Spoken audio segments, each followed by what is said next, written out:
A graça e a paz do nosso Senhor Jesus Cristo. Você já parou para pensar que muitas vezes nós desejamos e nós queremos coisas que aos nossos olhos e aos olhos de algumas outras pessoas parecem ser boas, mas que às vezes não refletem a vontade de Deus ou o objetivo da obra de Deus? Vamos fazer uma pequena análise de um texto no Evangelho de Marcos, no capítulo 8, no verso 27 ao 30, onde começa assim: Então Jesus e os seus discípulos partiram para as aldeias de Cesareia de Filipe, e no caminho perguntou-lhes: Quem dizem os homens que eu sou?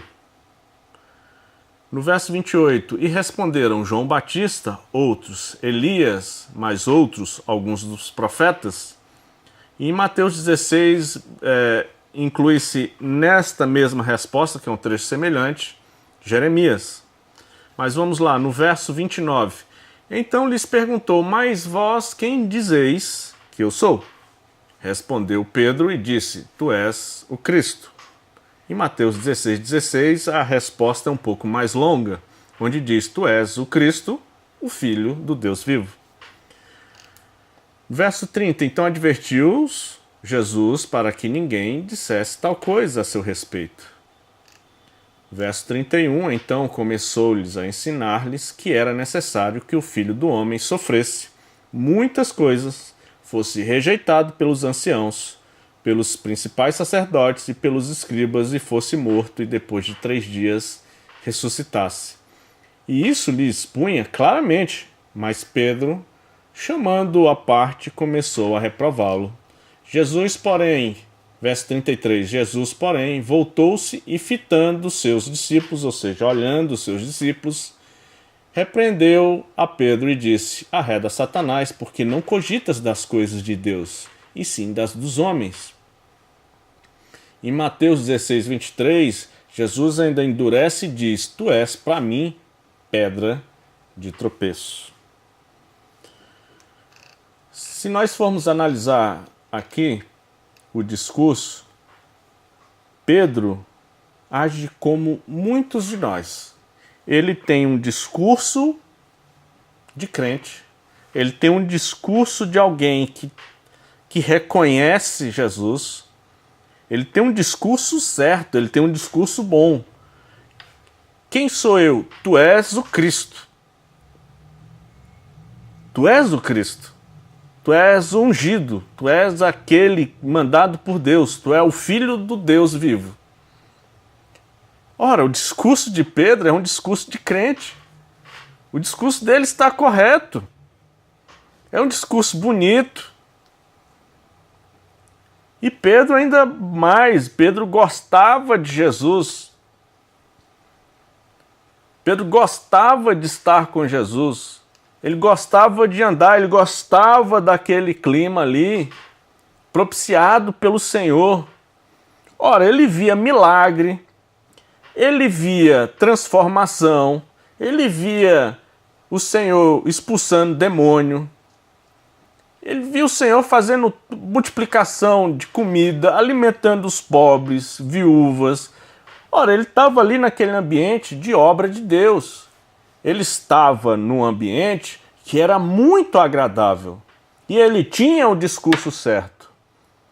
Quando o Senhor começa a dizer que era necessário que ele morresse, que ele fosse a Jerusalém, que ele sofresse, mas avisa de que ele seria morto, mas ressuscitaria ao 3º dia, ele já estava falando sobre um sacrifício, uma entrega, onde ele se entregaria para a salvação de todo mundo que cresce naquele sacrifício, de todo mundo que reconhecesse que ele era o Filho de Deus, de que ele era o Cordeiro de Deus que tira o pecado do mundo, de que o sangue dele derramado faria a propiciação, que é o pagamento da conta que é nossa.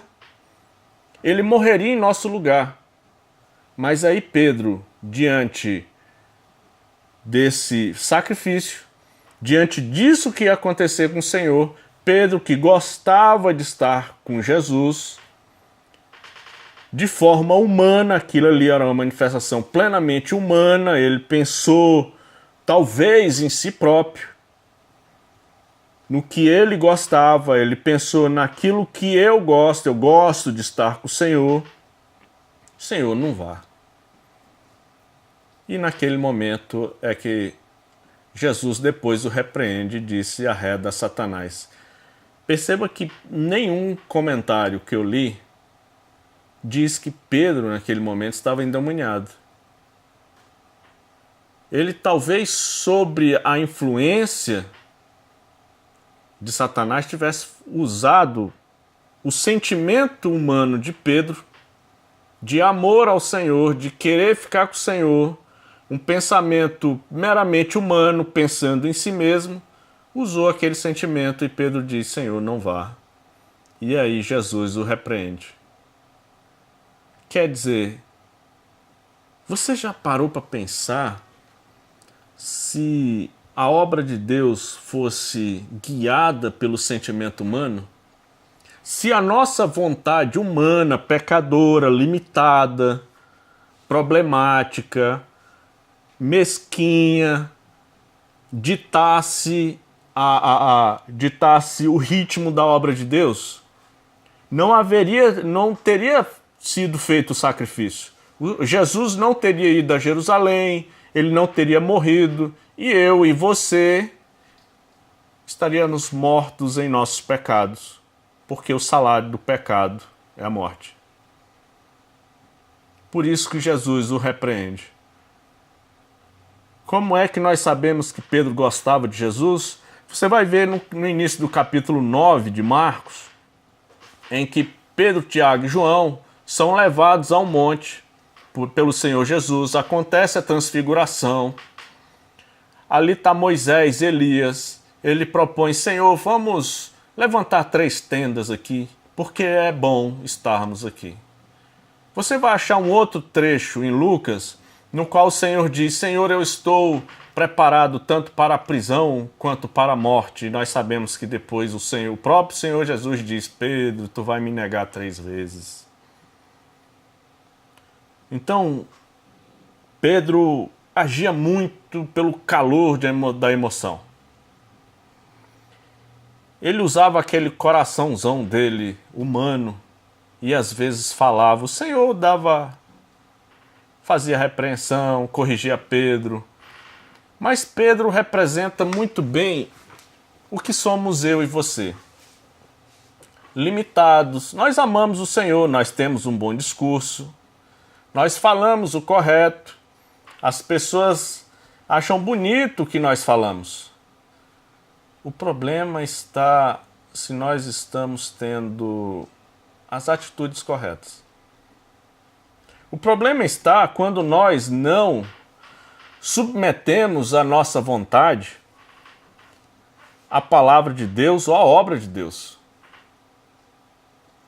Porque hoje nós sabemos, há muito tempo, há vários anos atrás, na Confissão de Fé de Westminster, já havia dito que a Bíblia seria o nosso manual de fé e prática. Porque se existe uma verdade no mundo, ela está contida na Bíblia e em nenhum outro lugar. Por que em nenhum outro lugar? Porque a verdade humana, ela é limitada, ela é influenciada pelo pecado, e a Bíblia não. E a Bíblia, ela confronta os nossos corações. Ela confronta os nossos desejos desde o mais profundo até aquele que a gente muitas vezes tem coragem de manifestar.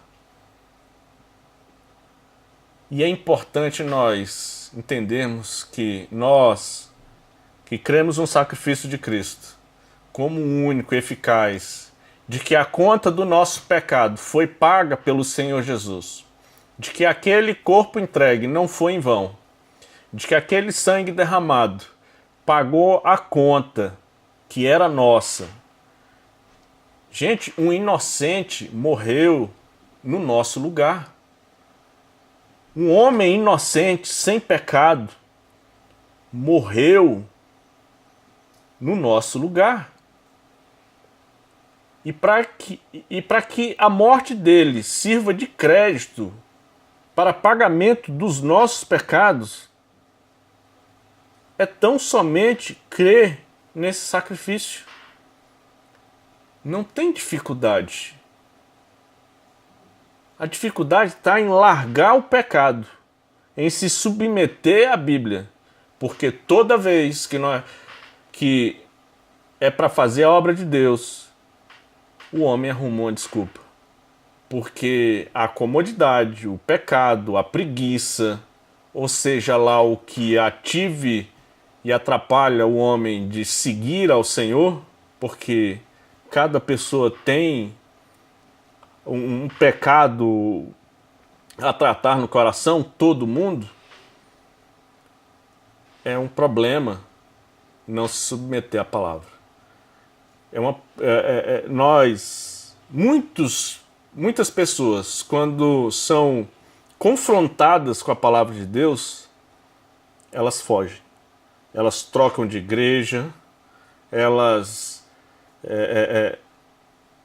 dizem que aquilo ali não é para elas. Ela foge. Ela foge porque o pecador tende a fugir de Deus como Adão fugiu nu do Senhor. E ele só percebeu que estava nu depois que pecou. É assim que o homem age. Aí eu te pergunto, imagina se